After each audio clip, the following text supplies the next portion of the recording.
नमस्कार दोस्तों, टेक्निकल राहुल में आप लोगों का बहुत बहुत स्वागत है। यहाँ पे देखिए वाश टाइमर है दोस्तों। इसका 7 वायर का कैसे कनेक्शन किया जाता है, इस कनेक्शन के बारे में हम बताएंगे। और ये देखिए यहाँ पे स्पिन टाइमर है जो कि सीरीज रहता है। एक से लाइन जाता है, दूसरा से लाइन आउट होके मोटर में चला जाता है। इसका तो ज़्यादा काम होता है दोस्तों, लेकिन मुख्य रूप से वाश टाइमर का इम्पोर्टेंट काम है। इसी में सिलेक्टर भी है और इसी से वायर जाएगा बजर के लिए। तो चलिए वीडियो को स्टार्ट करते हैं दोस्तों। एक चीज़ यहाँ पे क्लियर कर देते हैं कि इस वाश टाइमर 4 वायर से लेके 8 वायर तक आता है। अगर कितना वायर का कितना काम होता है सारा चीज़ वीडियो में बताएंगे। तो चलिए वीडियो को स्टार्ट करते हैं। तो यहाँ पे देखिए फर्स्ट में एक साइड का 3 वायर रहता है और दूसरा साइड का 4 वायर रहता है। तो इसी में से सभी चीज़ का कनेक्शन करना होता है। तो यहाँ पे देखिए इसी में सेलेक्टर का भी कनेक्शन होगा और इसी में मोटर का भी कनेक्शन होगा। इसमें सिर्फ फेस जाता है, न्यूट्रल जाना नहीं तो लाइन न्यूट्रल जैसे ही इसमें जाएगा वो शॉर्ट कर जाएगा। इसलिए सिर्फ फेस एक जाता है और वही फेस हर जगह जाना होता है। जैसे मोटर का रनिंग और स्टार्टिंग में भी एक ही फेस से जाता है, तब राउंड बाई राउंड घूमता है। और न्यूट्रल हर जगह गिया हुआ रहता है। बजर में भी देखिए बजर है तो इसमें भी न्यूट्रल डायरेक्ट गिया हुआ रहता है, तो इसको फेस देना होता है। तो एक ही फेस बजर में भी जाता है, एक ही फेस सिलेक्टर में भी जाता है और यही एक फेस मोटर में भी जाता है। रनिंग और स्टार्टिंग दोनों का सेम मान रहता है, इसलिए दोनों राउंड बाई राउंड घूमता है। तो चलिए स्टार्ट करते हैं। तो यहाँ पे देखिए सबसे पहले 3 वायर में से जो फर्स्ट वायर जो होता है ये आपका बजर के लिए होता है, जो कि न्यूट्रल गया हुआ रहता है। और ये बजर लास्ट में जब कपड़ा खिंचाने के 10 सेकेंड लास्ट में बजता है, जब लास्ट होता है तो यहाँ पे सप्लाई चल आता है, सप्लाई चल जाता है बजर में। तो लाइन न्यूट्रल जब बजर में गया तो मैग्नेट बजता है, सिग्नल देता है, कपड़ा धुला गया। फर्स्ट वायर का देखिए यहाँ पे हम इसका कनेक्शन कर देते हैं। ये देखिए बजर है। बजर आपको कई प्रकार के मिल सकता है दोस्तों, थिम्बल वाला भी मिल सकता है, जैक वाला, और यहाँ पे वायर वाला भी मिल सकता है। तो यहाँ पे एक बजर का कनेक्शन सबसे पहले कर दिए हैं। दूसरा वायर है, ये जो दूसरा वायर है आपका मेन हो जाता है दोस्तों, जो कि मेन इसमें सप्लाई जाएगा टाइमर में। मेन सप्लाई जब टाइमर में जाएगा तभी हर जगह यही सप्लाई आउट करेगा। तो ये मेन जो सप्लाई देखिए यहाँ पे आ रहा है डोर स्विच के इनपुट से ही आउटपुट तो चल गया स्पिन टाइमर में, इसलिए एक वायर यहाँ पे निकाल दिया जाता है मेन सप्लाई जाने के लिए। तो इसमें हम कनेक्ट कर देते हैं। कभी भी वायर का कलर पे नहीं जाइएगा दोस्तों, कलर आपको अलग अलग मिल सकता है, इसलिए आपको चेक करना होगा। चेक भी करके भी दिखाएंगे। देखिए मेन सप्लाई हम इसमें दे दिए हैं। 2 वायर का कनेक्शन हो गया है। और तीसरा वायर में आ जाते हैं।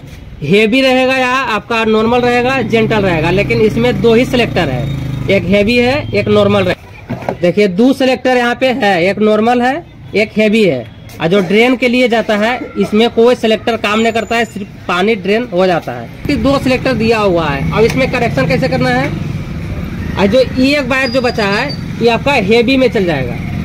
ये हरा कलर का जो है हेवी में चल गया। उसके बाद यहाँ पे आ जाता है, ये देखिए नीला में थोड़ा सा फीका कलर जो है दोस्तों, इसको क्या है, ये जो है सिलेक्टर का मेन सप्लाई जाएगा सिलेक्टर में। ये जो मेन सप्लाई है ये देखिए सिलेक्टर का 2 पॉइंट सिंपल रहता है, तो इसका नीचे वाला मेन रहता है। जब मेन एक सप्लाई जाएगा दोस्तों तभी सिलेक्टर काम करेगा। और सिलेक्टर में भी लाइन न्यूट्रल जरूरत नहीं है, सिर्फ फेस ही जाना है। तो यही फेस सिलेक्टर के लिए इसमें इनपुट में चल गया। उसके बाद बचता है, बाकी बचा मेरा 3 वायर है।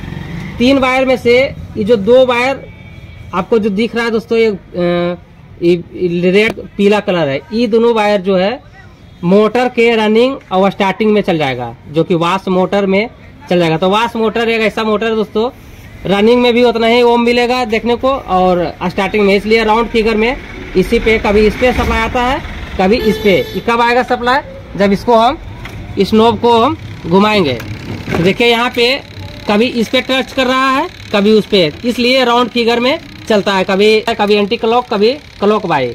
उसके बाद 2 वायर का ही डायरेक्ट, अगर इसको पहचानने के लिए जानना है तो सबसे बड़ा वायर 1 मीटर का यही 2 वायर रहता है। एक आपको इस वायर मिलेगा जो मेन आपका टाइमर में जा रहा है।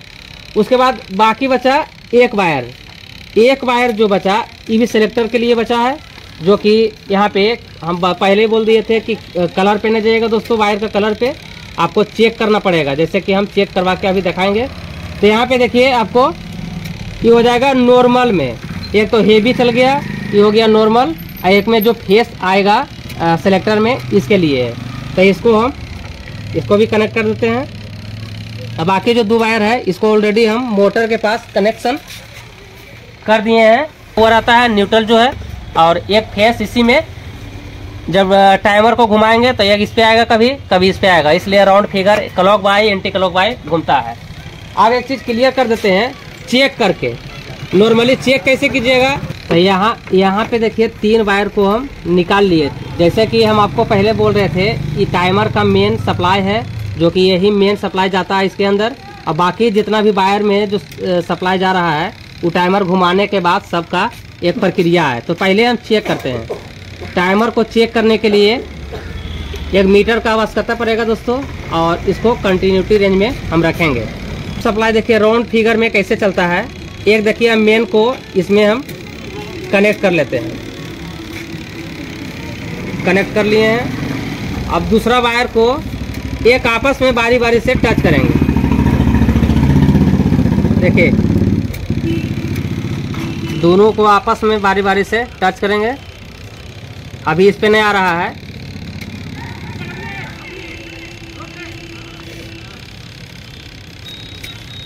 देखिए अभी आया, इसका मतलब इतना देर तक कि चल रहा है। अब इस पे आ जाएगा, देखिए इस पे आ गया। अब राउंड फिगर में घूम रहा है। अब इसको हम 160 में हम रख ले रहते हैं, तो अभी नहीं बताएगा क्योंकि इस पे सप्लाई चला आया। तो अब इसको भी चेक करना ज़रूरी होता है। अब इसी पे रख ले रहेंगे हम, तो फिर देखिए इसी पे आ गया है। और जब इस पे कंटिन्यू हटेगा, अब दूसरा अपोजिट जब चलेगा तब देखिए इस पे आ गया सप्लाई। तो इस तरह से सप्लाई को चेक करना है। अब अगर मान के चलिए इसको मेन हम नहीं रखते हैं, इस पे अगर रखते हैं, मेन बना देते हैं, तो इस दोनों को चेक करने के लिए एक ही पे बताएगा, एक पे नहीं बताएगा। देखिए एक में बताया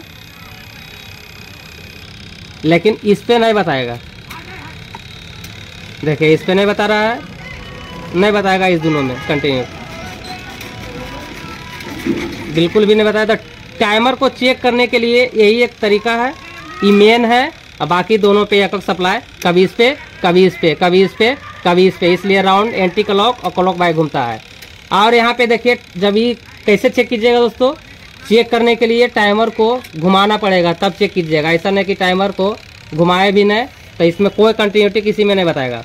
तो इस तरह से कनेक्शन होता है।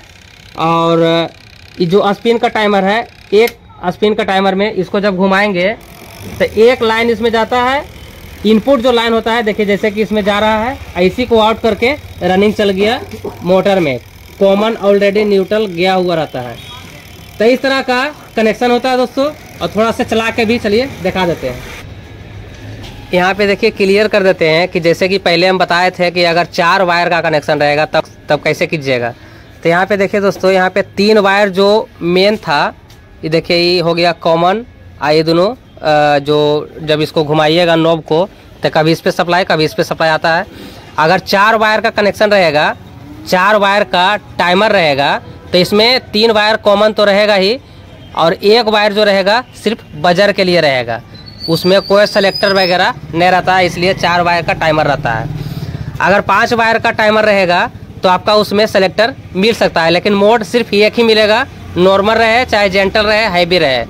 और अगर 6 वायर का रहा तो एक रहेगा आपका बजर के लिए, और बाकी 3 वायर आपका कॉमन रहेगा, और 2 मोटर का, एक कॉमन, मतलब 4 वायर, एक वायर एक बजर के लिए, बाकी 2 वायर जो बचेगा उस सिलेक्टर के लिए रहेगा। 7 वायर का जैसे कनेक्शन इसका देख रहे हैं दोस्तों, 7 वायर का ऐसे कनेक्शन रहता है।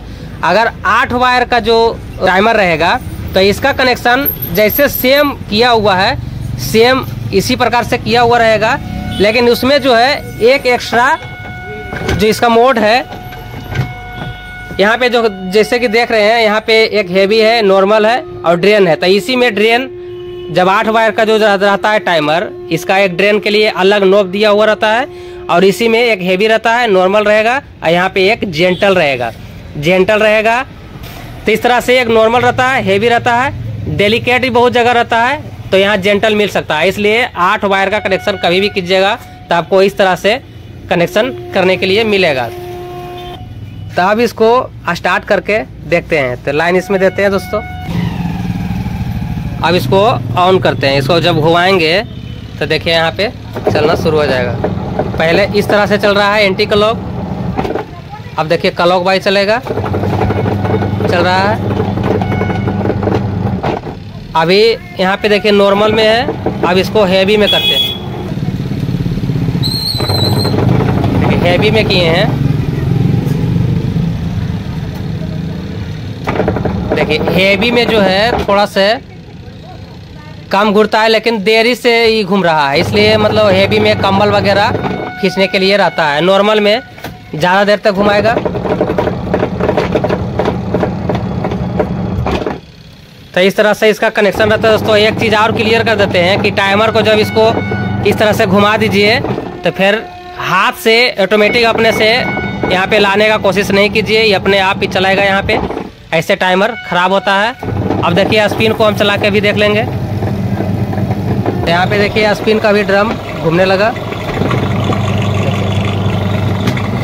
चलिए दोस्तों, फिर मिलते हैं नेक्स्ट वीडियो में। तो